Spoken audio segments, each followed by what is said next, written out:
Water is the source of all life, and if you can master the recovery of an extremely critical resource, you then have the foundation to work towards the other sectors like energy and agriculture.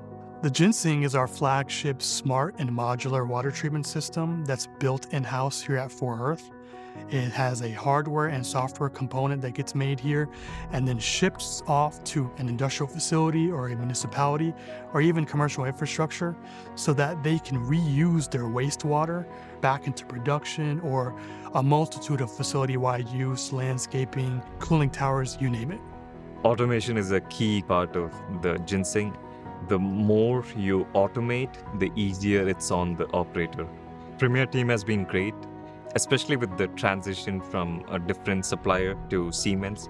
Siemens has been a big part of our journey, from technology support to potential adopters of our technology.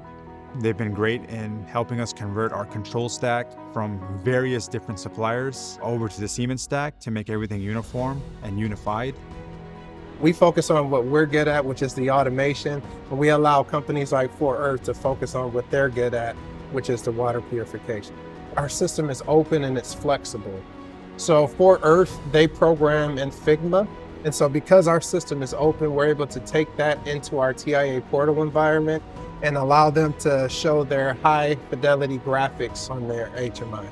Siemens has been keeping up with us, sometimes even encouraging us to push the envelope on controls, automation, software. Our motto is we transform the everyday for everyone. So the partnership fits naturally. We love working with partners like 4Earth that are super passionate about environmental sustainability and obviously using our automation technology to help them accomplish the mission.